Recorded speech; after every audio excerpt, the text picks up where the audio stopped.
Hello बच्चों, आज का हमारा टॉपिक है electric field lines and its properties, right, which means electric properties. तो आइए देखते हैं सबसे पहले इलेक्ट्रिक फील्ड लाइंस क्या है। आप यहां पर एक कर्व्ड पाथ ड्रॉ करते हैं, ठीक है। ये कर्व्ड पाथ है for an charge, right, in which it can easily to move, right. So this is the path in which the charge is travelling, right. तो इसके ऊपर से हम इलेक्ट्रिक फील्ड की डेफिनेशन क्या दे सकते हैं। देखिए, मान लीजिए चार्ज यहां पर एक पोजीशन पर है, राइट, फिर ये यहां पर पोजीशन पर आएगा और ये यहां पर पोजीशन पर आएगा। मान लीजिए इस पोजीशन को P, यहां पर Q, R ले रहे हैं, राइट। तो चार्ज जब P पॉइंट पर होगा तब इलेक्ट्रिक फील्ड इंटेंसिटी क्या होगी। देखिए, ये इलेक्ट्रिक फील्ड लाइंस है, या आप कहेंगे इंस्टेंटेनियस इलेक्ट्रिक फील्ड की डायरेक्शन क्या होगी, इस तरफ होगी। तब इलेक्ट्रिक फील्ड या इलेक्ट्रिक फील्ड स्ट्रेंथ या इंटेंसिटी उसकी डायरेक्शन इस तरफ होगी, right, to the tangent of the point P, right, to the tangent of the curved path, right. इसी तरह जब Q पॉइंट पर आएगा तो यहां से हम टेंजेंशियल वेक्टर बनाएंगे और ये टेंजेंशियल वेक्टर बताएगा intensity of the electric field lines, right, towards this direction, right. इसी तरह R पॉइंट पर आने पर ये टेंजेंशियल पॉइंट होगा और ये दिखाएगा उसकी डायरेक्शन। तब हमें डेफिनेशन क्या मिलती है। देखिए, electric field lines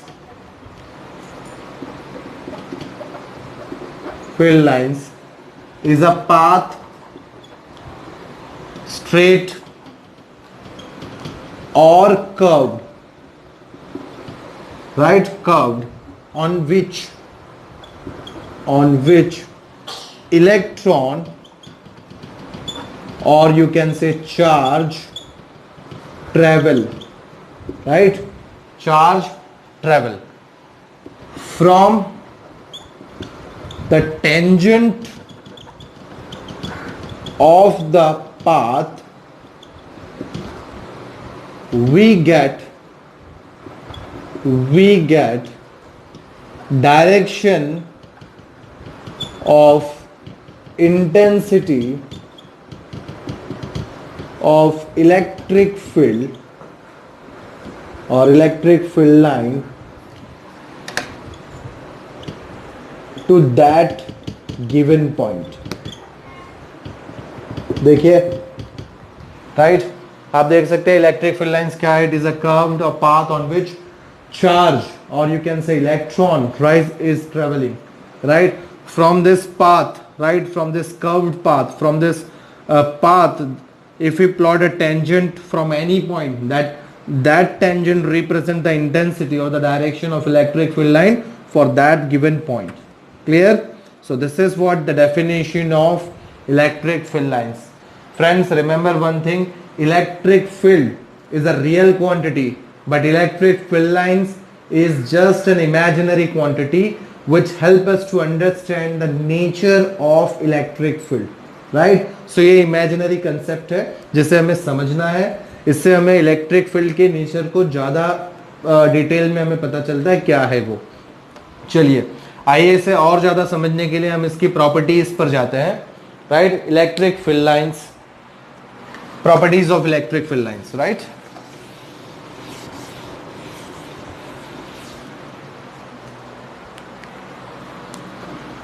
We write here properties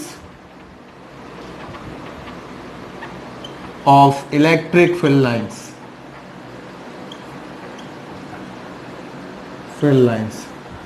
first point, electric field lines is a smooth curve without any break, right। तो आपको इस कर्व में कोई भी ब्रेक नहीं देखने को मिलेगी, ये स्मूथ कर्व ही आपको मिलेगा, राइट। यहां पर कोई भी ब्रेक देखने को नहीं मिलती, right. There is no break in a path of electric field lines. So this is your first property, right, ये आपको याद रखनी है। Second, very important, electric field lines electric fill line always start from positive charge and ends at negative charge. मतलब electric field line positive charge से start तो होती है, लेकिन कहाँ जाकर खत्म होती है? Negative charge.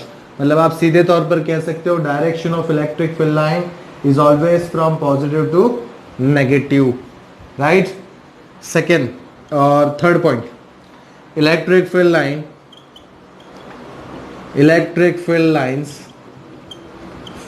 lines of a static charge always, or you can write electric field lines of a static charge do not form closed loop. Right. आप ऐसे भी लिख सकते हैं. देखिए कोई भी स्टैटिक चार्ज यानी स्टेशनरी चार्ज कभी भी close loop of electric field lines नहीं बनाता है. राइट. ये आपको बात याद रखनी है. चलिए fourth, for a single charge, right, fill lines start from positive.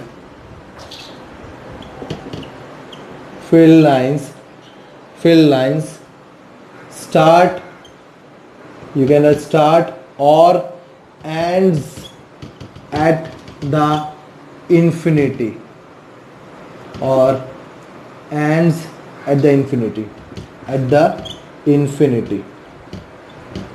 Right. देखिए इसका मतलब क्या है. किसी भी चार्ज में, राइट, जो सिंगल चार्ज है उसकी फिल लाइंस या तो इंफिनिटी से स्टार्ट होती है या तो इंफिनिटी पर जाकर खत्म होती है. मान लीजिए अगर मैं सिंगल पॉजिटिव चार्ज ले लूं तो सिंगल पॉजिटिव चार्ज जो है वो पॉजिटिव चार्ज से तो उसकी इलेक्ट्रिक फील्ड लाइन निकलेगी, लेकिन कहां जाकर एंड होगी? It will ends at the infinity. Right. इसलिए यहां पर क्या लिखा है? इलेक्ट्रिक फील्ड लाइन स्टार्ट्स और एंड्स एट द इंफिनिटी. इसी तरह आप अगर नेगेटिव चार्ज ले लें, राइट, तो नेगेटिव चार्ज में क्या होता है? इलेक्ट्रिक फील्ड लाइंस यहां पर आ रही होती है, तो यहां पर आकर एंड हो रही है, means it is started from somewhere infinity. Right. इसलिए यहां पर कहा है अपने for a single charge field line start और एंड्स एट द इंफिनिटी. चलिए देखते हैं fifth point.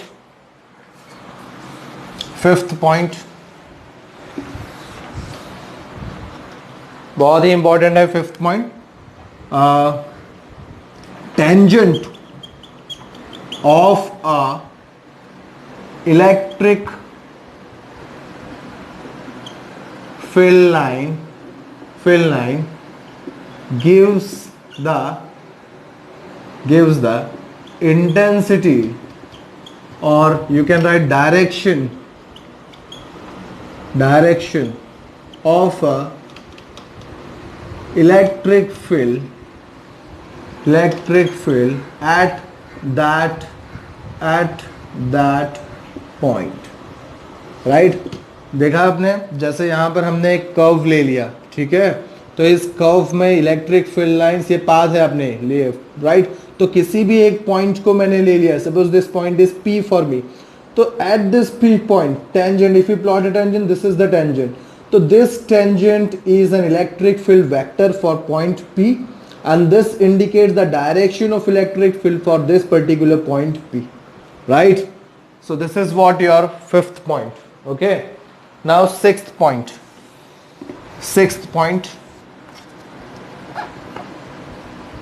Right.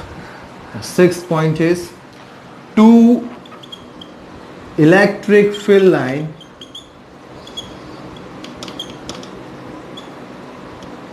lines never intersect each other.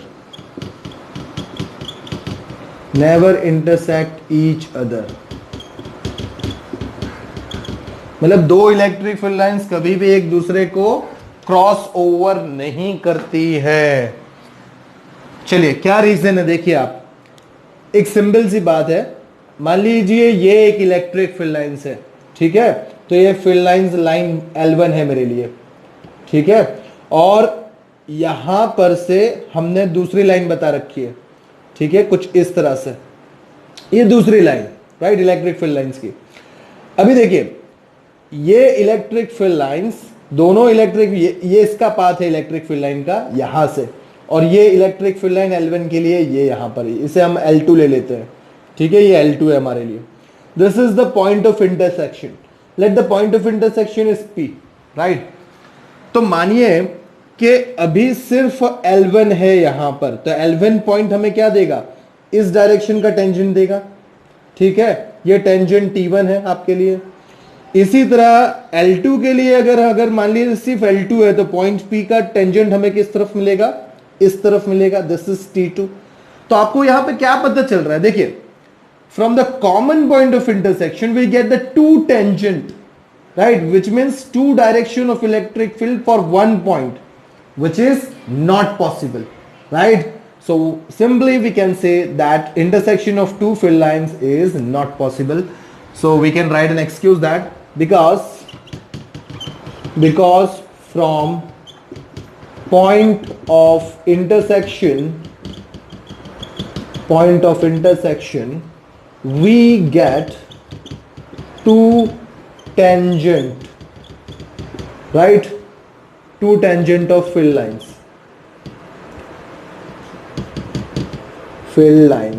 right, which is not possible, right, from one point, right, किसी एक पॉइंट से दो टेंजेंट बनना possible नहीं है, इसलिए हम ये कह रहे हैं कि two electric field lines never intersect each other. Clear?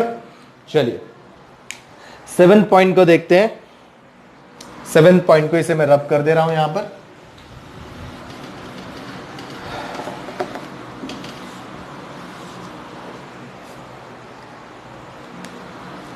देखिए 7th point, electric field lines from any surface is always normal, or you can say perpendicular to the surface। देखिए मतलब इलेक्ट्रिक फील्ड लाइन किसी भी surface से हमेशा कैसी होती है, नॉर्मल या परपेंडिकुलर होगी, राइट। इसका क्या रीजन है, क्यों ऐसा हम कह रहे हैं कि electric field lines coming out और going into a surface is always normal. Reason is, say if it is not normal, right, from surface आप कह सकते हैं, या आप कह सकते हैं conductor, right.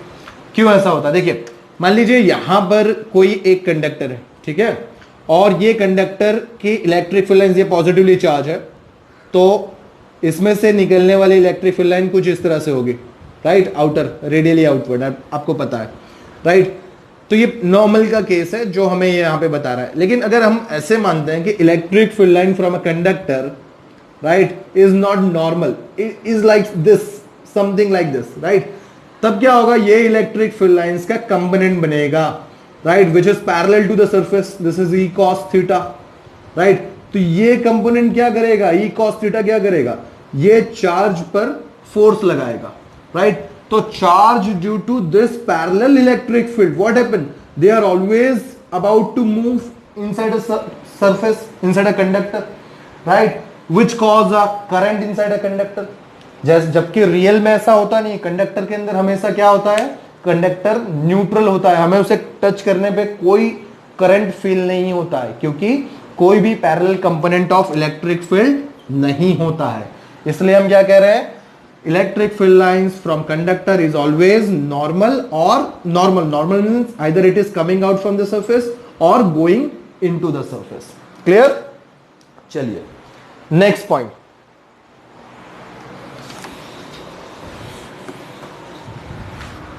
eighth, very important, see, closeness closeness of electric fill lines shows the strength of the electric